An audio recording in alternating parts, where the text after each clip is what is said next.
Hello everyone, आज हम अपना नेक्स्ट टॉपिक कर रहे हैं जिसका नाम है processes of recombinant DNA technology. Recombinant DNA technology के अंदर कौन कौन से प्रोसेसेस इन्वॉल्व होंगे वो हम देख लेते हैं। इनकी हम डिटेल करेंगे वन बाय वन। सबसे पहला स्टेप है आइसोलेशन ऑफ डीएनए, क्योंकि रिकॉम्बिनेंट डीएनए टेक्नोलॉजी में जो रिकॉम्बिनेंट डीएनए हम बनाते हैं उसमें हमें डिजायर्ड पीस ऑफ डीएनए चाहिए होता है, और वो डिजायर्ड पीस ऑफ डीएनए हम कैसे आइसोलेट करेंगे वो हम इसमें पढ़ेंगे, आइसोलेशन ऑफ डीएनए। क्योंकि हमारे सेल के न्यूक्लियस में डीएनए के साथ प्रोटीन, आरएनए, अदर मॉलिक्यूल्स भी होते हैं, तो हमें सिर्फ क्या चाहिए होता है, डीएनए। तो डीएनए आइसोलेशन पढ़ेंगे डिटेल में। देन जब हम डीएनए हम एक्सट्रैक्ट करते हैं उसके बाद हम उसको रेस्ट्रिक्शन एंडोन्यूक्लियस एंजाइम से कट कराते हैं स्पेसिफिक पॉइंट पे, ठीक है। देन इसके बाद separation and isolation of desired DNA fragments. जो एंजाइम है वो डीएनए को कट कर देगा, बहुत सारे फ्रेगमेंट्स बना देगा।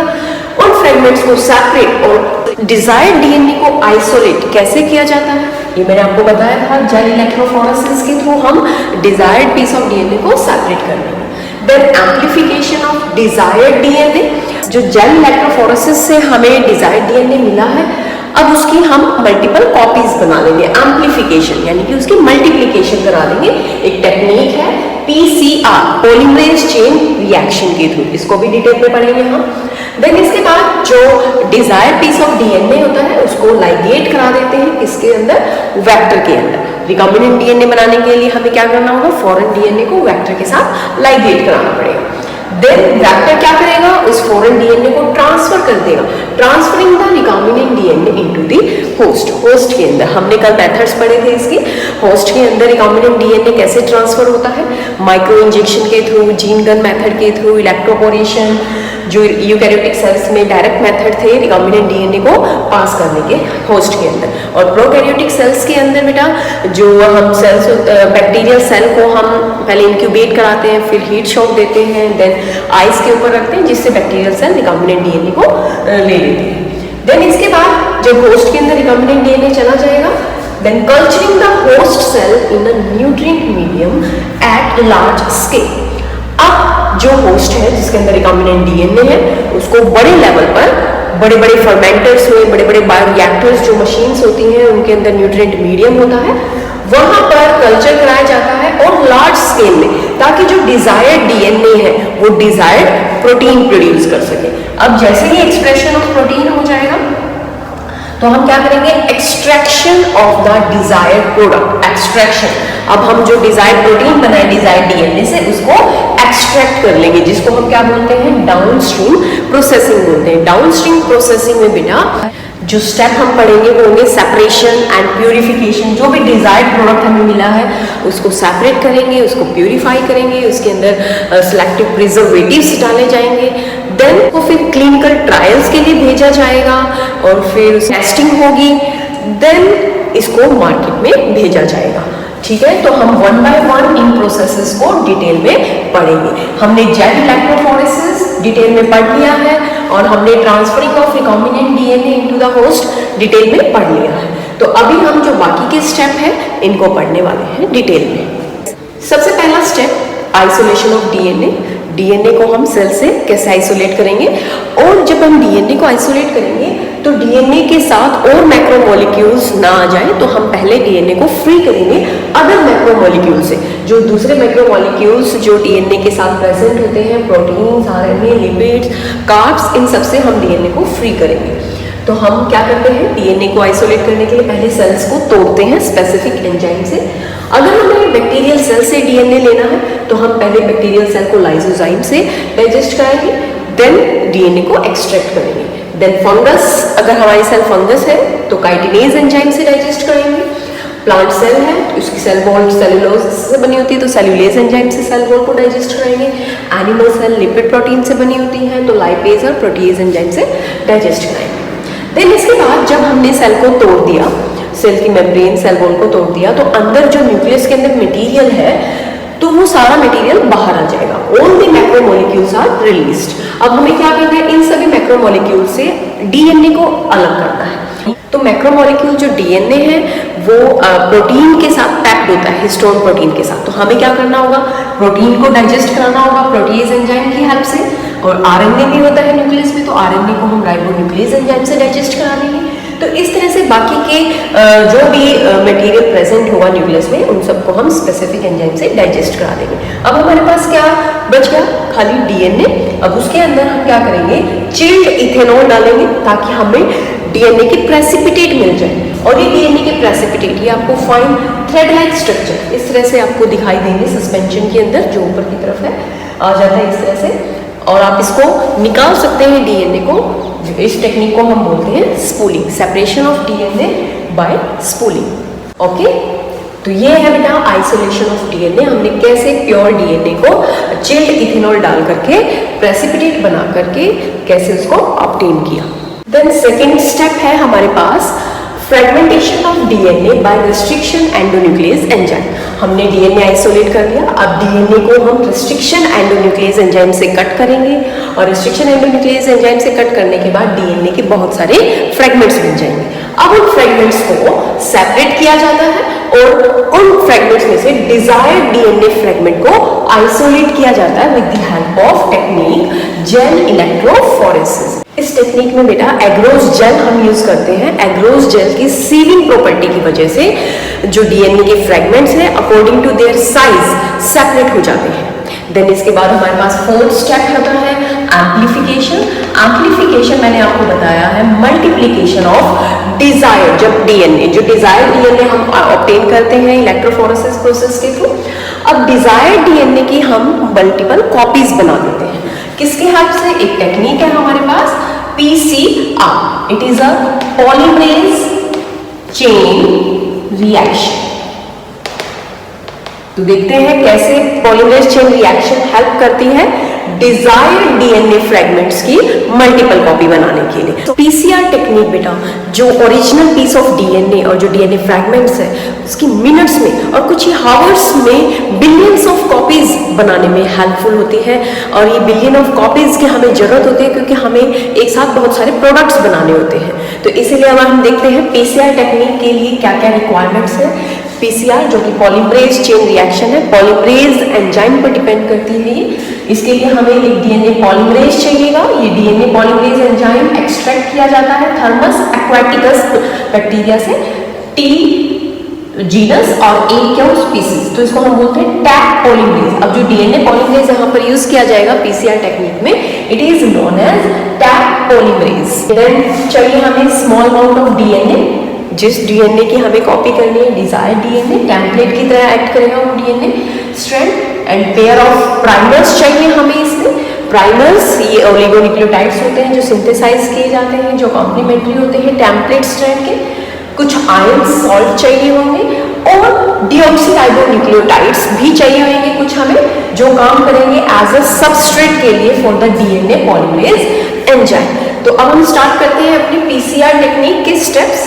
पीसीआर टेक्निक में 3 स्टेप्स इन्वॉल्व होते हैं बेटा। सबसे पहले denaturation, second step is annealing and the third one is extension. तो सबसे पहला स्टेप जो है डीनेचुरेशन। डीनेचुरेशन में क्या होता है, जो डबल स्ट्रैंडेड डीएनए होता है हम उसको सेपरेट कर देते हैं by giving a high temperature. This DNA double stranded DNA is separated at high temperature. This process is known as denaturation. Okay, तो ये दोनों स्ट्रैंड आप देखेंगे यहाँ, ये दोनों स्ट्रैंड अलग हो गए हैं डीनेचुरेशन से जब हमने इसको हाई टेम्परेचर से ट्रीट कराया। देन इसके बाद हमें क्या करना है, मान लो हमारा ये रीजन है जिसको हमें एम्पलीफाई करना है, डीएनए के इस रीजन को एम्पलीफाई करना है, इसकी कॉपी बनानी है।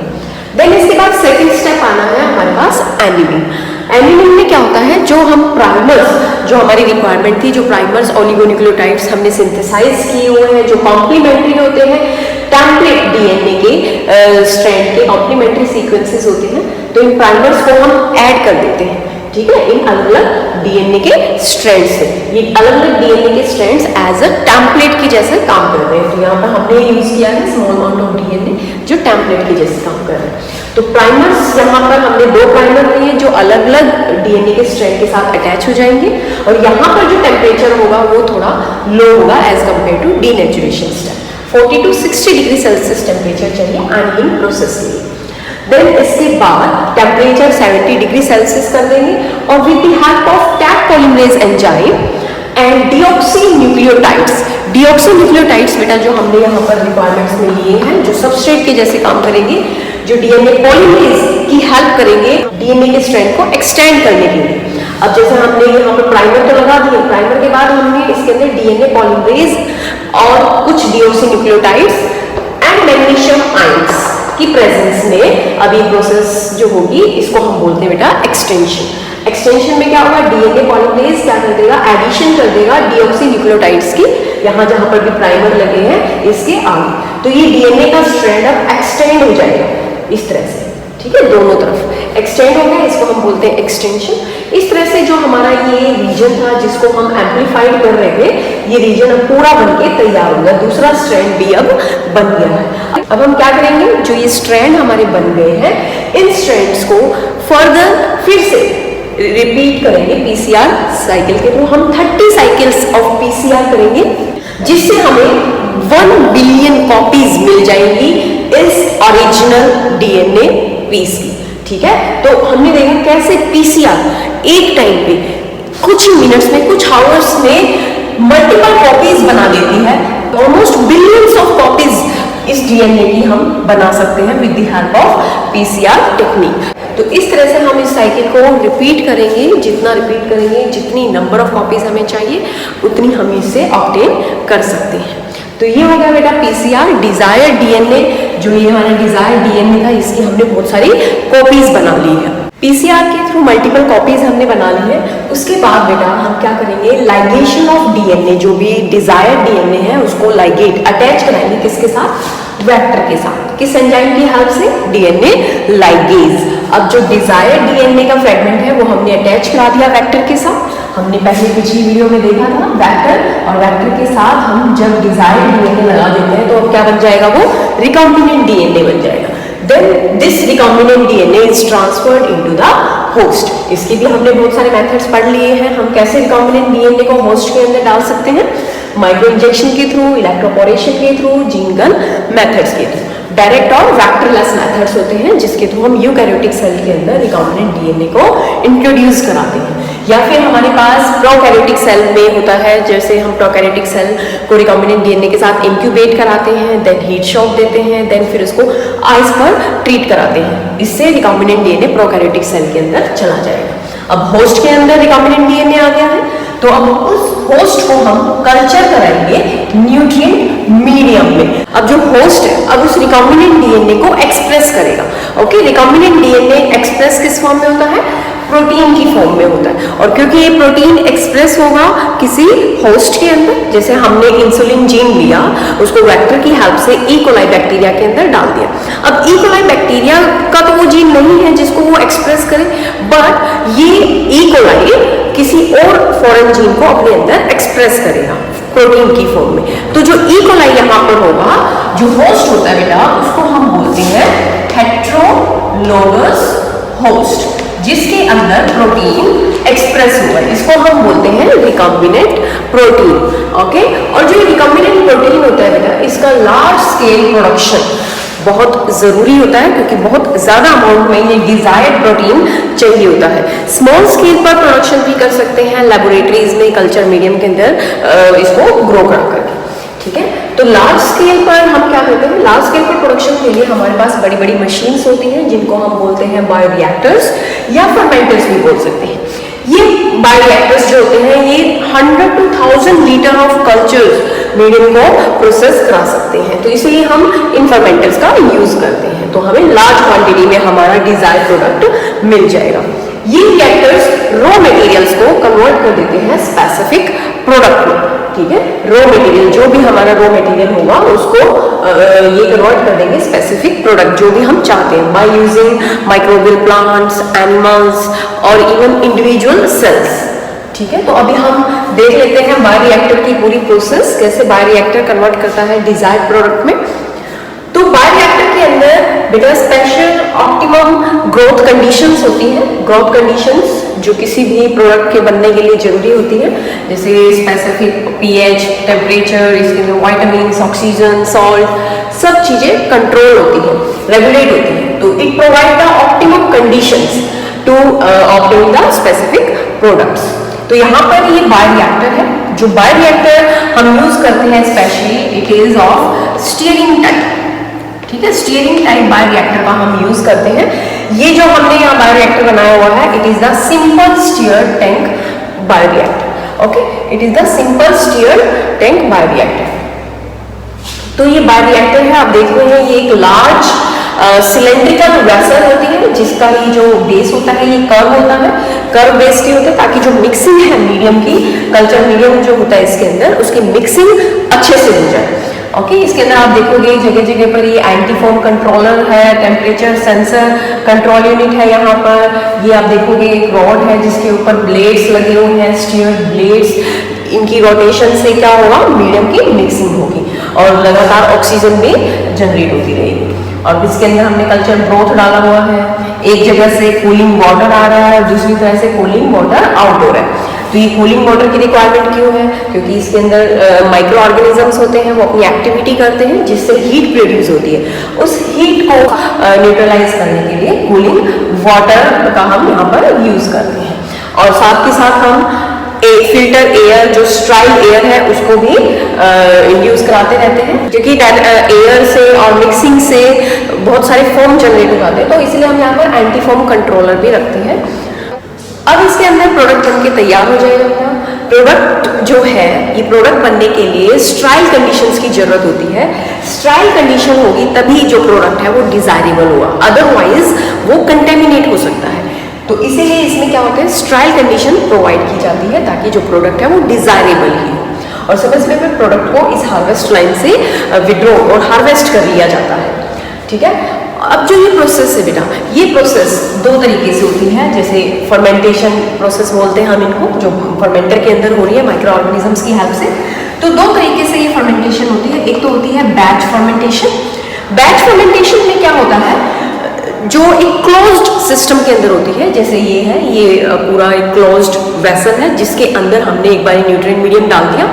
अब इसके अंदर जब ये प्रोसेस शुरू हो जाएगी तो हम इसके अंदर और मीडियम नहीं डाल सकते। जब ये प्रोसेस बंद हो जाएगी तो इससे फिर प्रोडक्ट को एक्सट्रैक्ट कर लिया जाता है, क्योंकि सारा न्यूट्रिएंट यूज हो जाता है प्रोडक्ट फॉर्मेशन में।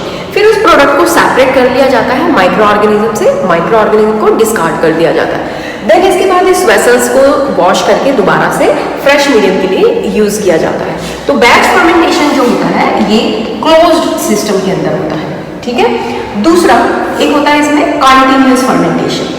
कंटिन्यूअस फर्मेंटेशन क्या होता है, जिसमें न्यूट्रिएंट मीडियम को कंटिन्यूअस डाला जाता है। जब थोड़ा मीडियम डाला, फिर वो यूज हो गया प्रोडक्ट फॉर्मेशन में, प्रोडक्ट निकाल लिया, फिर उसके अंदर दोबारा से हम न्यूट्रिएंट मीडियम डालते हैं और दूसरी जगह से यूज्ड मीडियम को निकाल देते हैं। तो कंटिन्यूअस न्यूट्रिएंट की सप्लाई होती रहती है, इसीलिए इसको हम बोलते हैं कंटिन्यूअस फर्मेंटेशन। और इसको हम बोल सकते हैं ओपन सिस्टम, ठीक है। ओपन सिस्टम ओपन में होता है, ये पर ये ज्यादा यूज नहीं होता है। तो ज्यादातर जो यूज होता है it is the batch fermentation. तो ये हमारे पास था बेटा स्टीयर टैंक बायोरिएक्टर। एक दूसरा बायोरिएक्टर भी होता है जिसको हम बोलते हैं स्पार्ट स्टीयर टैंक बायोरिएक्टर, ठीक है। इस रिएक्टर के अंदर बेटा ये इस तरह से ये जो सरफेस एरिया होता है it is the increase surface area for the oxygen transfer. क्योंकि ये भी स्टीयर टैंक है तो यहाँ पर जो स्टीयरिंग होगी, स्टीयरिंग से जो बबल्स जनरेट होंगे, these bubbles dramatically increases the oxygen transfer area।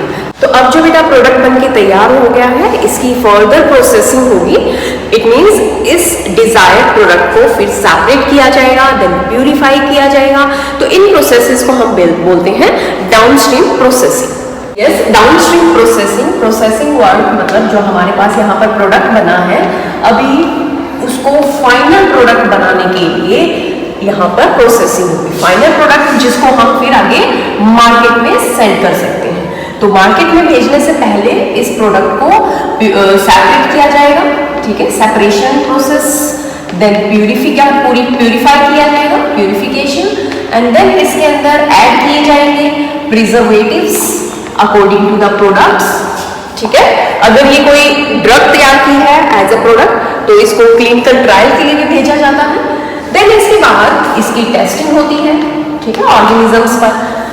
अगर ये सक्सेसफुल हो जाता है देन इसको मार्केट के अंदर भेज दिया जाता है। तो डाउनस्ट्रीम प्रोसेसिंग बेटा लास्ट स्टेप था ये रिकॉम्बिनेंट डीएनए टेक्नोलॉजी का। तो हमने देखा इतने सारे स्टेप करने के बाद हमें लास्ट में अपना डिजायरेबल प्रोडक्ट मिल जाता है। It is only possible by the recombinant DNA technology. Okay, तो यहाँ पर हमारा चैप्टर फिनिश हो जाता है। तो नेक्स्ट चैप्टर में हम बायोटेक्नोलॉजी की बहुत सारी एप्लीकेशंस के बारे में पढ़ेंगे कि बायोटेक्नोलॉजी मेडिकल फील्ड में, एग्रीकल्चर फील्ड में, इंडस्ट्रियल फील्ड में कैसे हेल्पफुल है।